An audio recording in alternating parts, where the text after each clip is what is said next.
ಚಂದುಗೋಸ್ಕರ ಅವರಪ್ಪ ಆ ಊರಲ್ಲಿ ತುಂಬಾ ಜಮೀನು ಅವನಿಗೋಸ್ಕರ ಬಿಟ್ಕೊಟ್ಟಿದ್ರು. ಆದ್ರೆ ಅವನ್ಗೆ ಅದ್ರ ಮಹತ್ವನೇ ಗೊತ್ತಿರ್ಲಿಲ್ಲ. ಆದ್ರೆ ಅವನು ಎಲ್ಲೋ ಕೇಳ್ಪಟ್ಟಿದ್ನಂತೆ, ಯಾವುದೋ ಒಂದು ಮಾಯಾವಿ ಔಷಧಿ ಇದೆ ಅಂತ. ಅದಕ್ಕೆ ಅವನು ಆ ಔಷಧಿ ಮಾಡಬೇಕು ಅಂತ ಹಗಲು ರಾತ್ರಿ ಕಷ್ಟಪಡ್ತಿದ್ದ. ಇದನ್ನೇ ನೆಪ ಇಟ್ಕೊಂಡು ಊರವರೆಲ್ಲ ಅವನ ಹತ್ರ ಇದ್ದ ಜಮೀನ್ನ ಕಿತ್ಕೋತಾ ಇದ್ರು. ನಾರು ಬೇರು ಕೆಲಸ ಮಾಡುತ್ತೆ ಅಂತೀಯಾ? ಆಹಾ, ಖಂಡಿತ ಕೆಲಸ ಮಾಡುತ್ತೆ. ತಗೋ ಈ ನಾಣ್ಯನ. ಈ ವಿಷಯದಲ್ಲಿ ಅವನ ಹೆಂಡತಿ ರಮ್ಮ ಅವನ ಮೇಲೆ ಕೋಪ ಮಾಡ್ಕೋತಾ ಇದ್ಲು. ಅಯ್ಯಯ್ಯೋ, ಇದ್ದಿದ್ ಆಸ್ತಿ ಪಾಸ್ತಿನೆಲ್ಲ ಮಾರ್ಬಿಟ್ರಿ. ಒಂದ್ ಸ್ವಲ್ಪ ಜಮೀನ್ ಉಳ್ಕೊಂಡಿದೆ, ಅದ್ರ ಮೇಲಾದ್ರೂ ಗಮನ ಕೊಡಿ, ಇಲ್ಲ ಅಂದ್ರೆ ಅದು ಕೈ ತಪ್ಪ ಹೋಗತ್ತೆ. ಒಂದು ಸಲ ನಾನು ಬಂಗಾರ ಮಾಡುವಂತ ಔಷಧಿ ಕಂಡು ಹಿಡಿದ್ಬಿಟ್ಟೆ ಅಂತಂದ್ರೆ ಆಮೇಲೆ ದುಡ್ಡೇ ದುಡ್ಡು ಕಣೆ, ಆಮೇಲೆ ಸುಖವೋ ಸುಖ. ಅಯ್ಯಯ್ಯೋ, ಇವ್ರ ಮೇಲ್ ಯಾವ ಔಷಧಿ ಭೂತ ಹತ್ತಿದ್ಯೋ ಅಂತಾನೆ ಗೊತ್ತಾಗ್ತಿಲ್ವಲ್ಲ.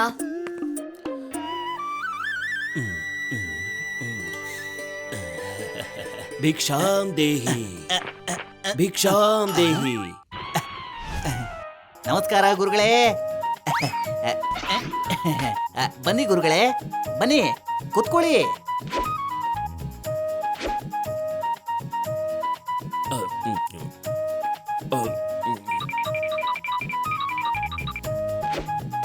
ಪುತ್ರ, ನಿನ್ನ ಸೇವೆಯಿಂದ ನಾನು ಬಹಳಷ್ಟು ಸಂತುಷ್ಟನಾಗಿದ್ದೇನೆ. ನಿಜ ಹೇಳ್ತಾ ಇದ್ದೀರಾ ಗುರುಗಳೇ? ಹಾಗಿದ್ರೆ ನನ್ನ ಜೀವನ ಬಂಗಾರ ಆಯ್ತು ಅನ್ನಿ.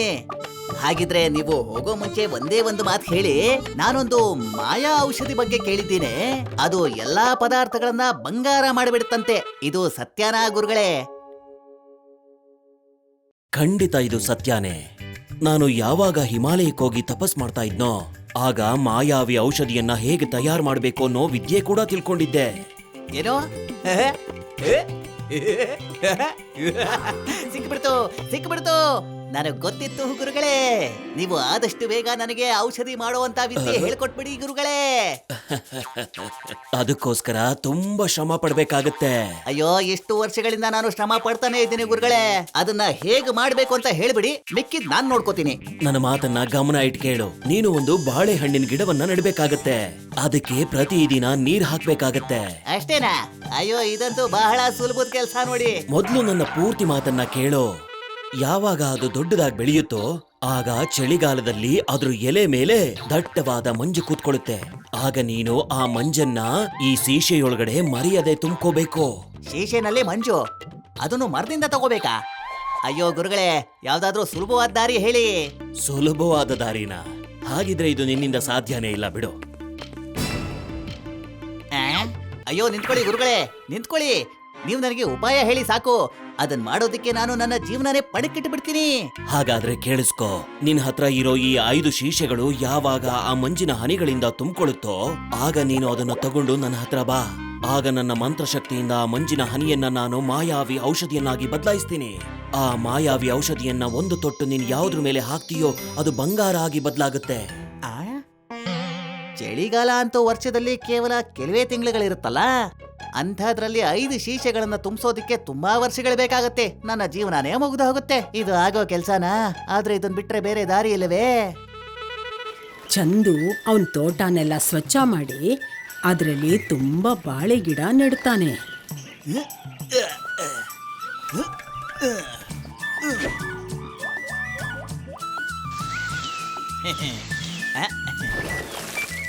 ಮತ್ತೆ ಹಗಲು ರಾತ್ರಿ ಆ ಗಿಡಗಳನ್ನ ತುಂಬಾ ಚೆನ್ನಾಗಿ ನೋಡ್ಕೋತಾ ಇದ್ದ.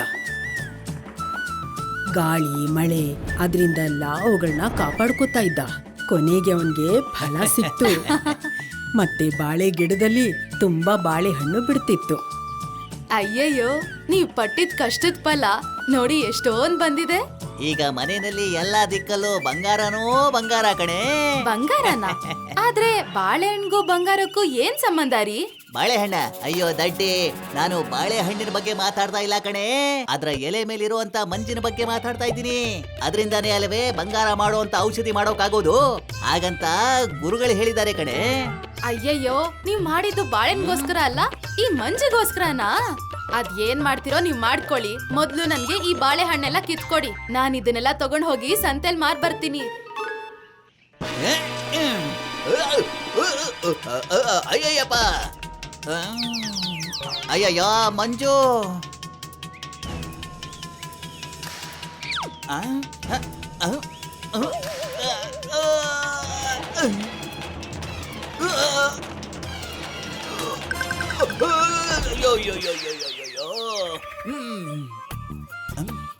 ನಿನ್ನಿಂದಾಗಿ ನನಗೆಲ್ಲ ನಷ್ಟ ಆಗೋಯ್ತು ಕಣೆ. ಮೊದಲು ನನಗೆ ಮಂಜನ್ನ ಶೇಖರಿಸೋದಕ್ ಬಿಡೆ.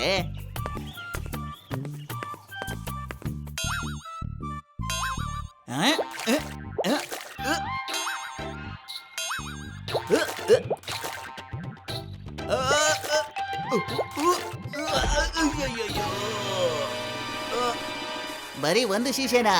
ಹೀಗೆ ಮಾಡ್ತಾ ಹೋದ್ರೆ ನಾನು 5 ಶೀಶೆಗಳನ್ನ ತುಂಬಿಸೋದಕ್ಕೆ ತುಂಬಾ ವರ್ಷಗಳೇ ಬೇಕಾಗತ್ತೆ. ನೀವ್ ಹೀಗೆ ಮಂಜನ್ನ ತುಂಬಿಸ್ತಾ ಇರಿ, ನಾನ್ ಹೋಗಿ ಬಾಳೆಹಣ್ಣು ಮಾರ್ಬಿಟ್ ಬರ್ತೀನಿ. ಚಂದು ಪ್ರತಿ ವರ್ಷ ಬಾಳೆ ಗಿಡ ನೆಡ್ತಾ ಇದ್ದ, ಮತ್ತೆ ಅವನು ಮಂಜನ್ನ ತುಂಬ್ಕೋತಿದ್ದ. ಇಲ್ಲಿ ರಮಾ ಬಾಳೆಹಣ್ಣೆಲ್ಲ ತಗೊಂಡು ಹೋಗಿ ಸಂತೆಯಲ್ಲಿ ಮಾರಕ್ ಶುರು ಮಾಡಿದ್ಲು. ಹೀಗೆ 5 ವರ್ಷ ಕಳೀತು. ಕೊನೆಗೂ ಚಂದು 5 ಸೀಸೆನಲ್ಲಿ ಮಂಜನ್ನ ತುಂಬಿಸ್ಕೊಂಡಿದ್ದ. ಬಾರೆ ವಾ, ಕೊನೆಗೂ ನಾನು ಸಾಧಿಸ್ಬಿಟ್ಟೆ. ನಾನ್ ಸಾಧಿಸಿ ತೋರಿಸ್ಬಿಟ್ಟೆ ಕಣೆ. ಗುರುಗಳೇ ನೋಡಿ ನೋಡಿ, ಪೂರ್ತಿ 5 ಶೀಶೆಗಳನ್ನ ತಂದುಬಿಟ್ಟಿದ್ದೀನಿ. ಈಗ ಆದಷ್ಟು ಬೇಗ ನಿಮ್ಮ ಮಂತ್ರ ಶಕ್ತಿಯಿಂದ ಇದನ್ನ ಮಾಯಾವಿ ಔಷಧಿ ಮಾಡಿಬಿಡಿ ಗುರುಗಳೇ. ಆ, ಆ, ಆ.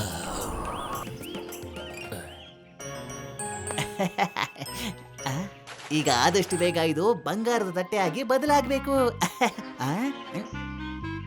ಇನ್ನೊಂದು ಸ್ವಲ್ಪ ಹಾಕ್ತೀನಿ. ಇದ್ಯಾಕೆ ಬದಲಾಗ್ತಿಲ್ಲ? ಬಂಗಾರದ ಎಲೆ ಆಗು. ಇದು ಆಗ್ತಾ ಇಲ್ಲ. ಇದು ಆಗ್ತಾ ಇಲ್ಲ. ಇದ್ಯಾಕೆ ಕೆಲಸ ಮಾಡ್ತಾ ಇಲ್ಲ ಗುರುಗಳೇ? ಯಾಕೆ ಅಂದ್ರೆ ಬಂಗಾರ ಮಾಡುವಂತಹ ಔಷಧಿ ಯಾವುದೂ ಇರೋದಿಲ್ಲ. ಏನೋ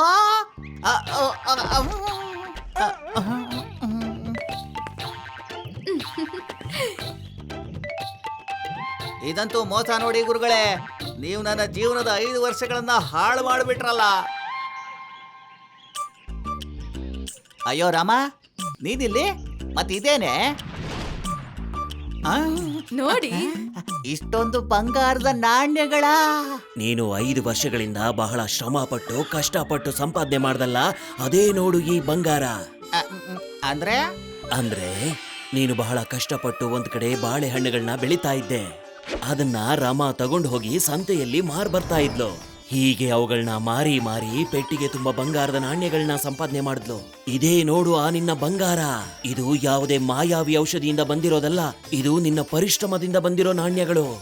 ಆದ್ರೆ ನೀವ್ ಈ ಮಾತನ್ನ ನನಗೆ ಮೊದ್ಲೇ ಯಾಕೆ ಹೇಳಿಲ್ಲ?